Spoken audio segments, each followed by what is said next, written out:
আসসালামু আলাইকুম, welcome back to my channel Piya kitchen. কেমন আছেন সবাই? আশা করছি ভালো আছেন। আমি আলহামদুলিল্লাহ ভালো আছি। বন্ধুরা, আজ আমি অনেক সুন্দর একটা তরকারি রান্না করে দেখাবো।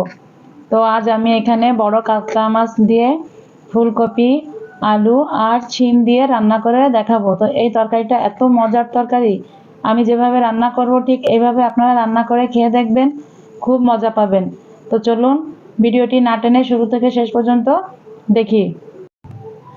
দেখুন, এখানে আমি কাতলা মাছ নিয়েছি আর নিয়েছি দেখুন ফুলকপি, আলু আর শিম। তো চলুন আমরা তরকারিটা কিভাবে রান্না করি আমরা দেখে নিই। তো এইটা দিয়ে এই তিনটা তরকারি দিয়ে আমি এই মাছটা দিয়ে তরকারি রান্না করব। আপনারা এভাবে তরকারিটা রান্না করবেন, এত ভালো লাগবে খেতে। তা চলুন তাহলে আমরা তরকারিটা কিভাবে রান্না করি আমরা দেখে নিই। আমি এখানে একটা কড়াই নিয়েছি, কড়াইটা গরম হয়ে গেছে। এখন আমি এখানে কিছু তেল দিয়ে নেব। তেলটা গরম হয়ে গেছে। এখানে আমি মাছগুলোকে লবণ হলুদ মাখিয়ে রেখেছিলাম। এখন মাছগুলোকে আমি ভেজে নেব।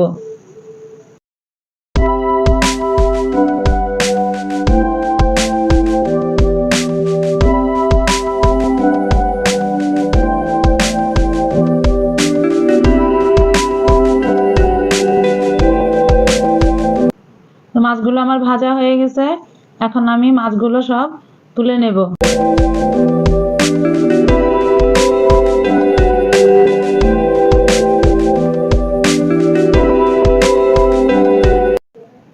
এখন আমি মাছ ভাজা তেলের ভিতরে এখানে কিছু পেঁয়াজ দিয়ে দিচ্ছি।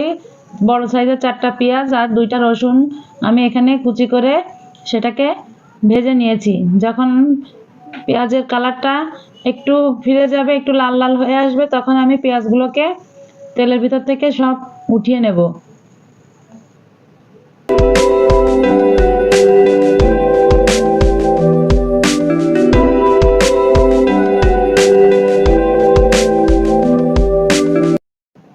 এবার আমি এই তেলের ভিতরেই আলুগুলো আমি ভেজে নেব। এখানে আমি বড় সাইজের 2টা আলু দিয়েছি। আলুগুলোকে আমি একটু ভালোভাবে ভেজে নেব। বন্ধুরা, আলুগুলো আমার ভাজা হয়ে গেছে। এখন আমি আলুগুলো তুলে নেব। আলুগুলো তুলে নিয়ে আমি এবার ফুলকপিগুলো এই তেলে দিয়ে দিব। ফুলকপিগুলো আমি একটু ভেজে নেব, খুব বেশি ভাজবো না, কিছুটা ভেজে নেব। 2-3 মিনিট আমি ফুলকপিটা একটু ভেজে নেব। আর সামান্য একটু এর ভিতরে তেল দিব। তরকারিতে তেলটা আমার একটু কম হয়ে গেছে, আমি সামান্য আর একটু তেল এখানে দিয়ে দিব। এবার দিয়ে ফুলকপিটাকে আমি কিছু সময় ভেজে নেব। ফুলকপিগুলো আমি কিছু সময় ভেজে নিয়েছি। এখন আমি এর ভিতরে ভাজা আলুগুলো দিয়ে দিব। দিয়ে একটু নেড়ে চেড়ে নেব। দুইটাকে আমি আবার একই সঙ্গে একটু ভেজে নেব। এবার ভাজতে ভাজতে আমি এখানে কিছু কাঁচামরিচ দিয়ে দিব। বন্ধুরা, কাঁচামরিচের পরিমাণটা আপনারা আপনাদের পছন্দ মতন দিবেন। তো দেখুন, একটু নেড়ে চেড়ে ভালোভাবে এখন আমি এখানে স্বাদ মতো লবণ দেব আর দেব 4 চামচের 1 চামচ হলুদ। এবার দিয়ে আমি ভালোভাবে তরকারিটাকে ভালোভাবে একটু নেড়ে চেড়ে একটু পানি দেব। পানিটা দিয়ে আমি তরকারিটা কষানোর জন্য ঢেকে রাখবো।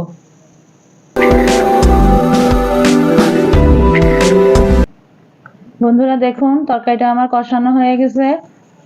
আমি একটু দেখিয়ে দিচ্ছি। দেখুন, তরকারিটা আমার কষানো হয়ে গেছে।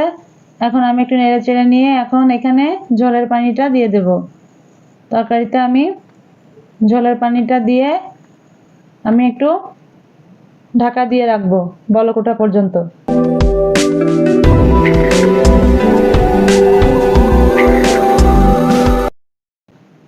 বন্ধুরা, তরকারিতে বলক উঠে গেছে।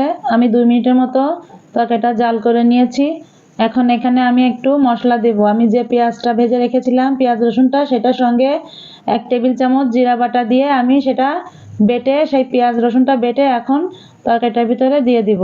এই মশলাটা দিয়ে এভাবে তরকারিটা রান্না করে খেয়ে দেখবেন, ফুলকপির তরকারিটা খুব মজা লাগে। তো আমি এইভাবে তরকারির ভিতরে মশলাটা দিয়ে দিলাম। এখন আমি শিমগুলো তরকারির ভিতরে দিয়ে দিব। শিমগুলো দিয়ে আমি একটু নেড়ে চেড়ে তরকারিটা ঢাকা দিয়ে রাখবো। বন্ধুরা, তরকারির ভিতর ছিমটা দেওয়ার পরে আমি 10 মিনিটের মতো জাল করে নিয়েছি। এখন আমি তরকারির ভিতরে মাছগুলো দিয়ে দেব। তরকারিটা একটু নেড়ে চেড়ে আমি মাছগুলো তরকারিতে দিয়ে তরকারিটা হওয়া পর্যন্ত আমি অপেক্ষা করব।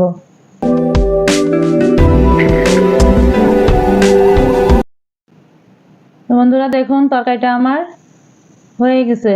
দেখুন তরকারিটা এত সুন্দর হয়েছে, কালারটা দেখুন কত সুন্দর হয়েছে। আপনারা এভাবে তরকারিটা একবার হলেও রান্না করে খেয়ে দেখবেন, খুবই ভালো লাগবে। তো দেখুন তরকারিটা আমার রান্না শেষ। আমি এখন এতে একটু ভাজা জিরের গুঁড়ো ছড়িয়ে দেব। আপনারা এটা না দিলেও পারেন, এটা অপশনাল, যদি ভালো লাগে তো দিবেন। তো আমি এখানে একটু জিরের গুঁড়ো ছড়িয়ে দিয়ে তরকারিটা নামিয়ে নেব।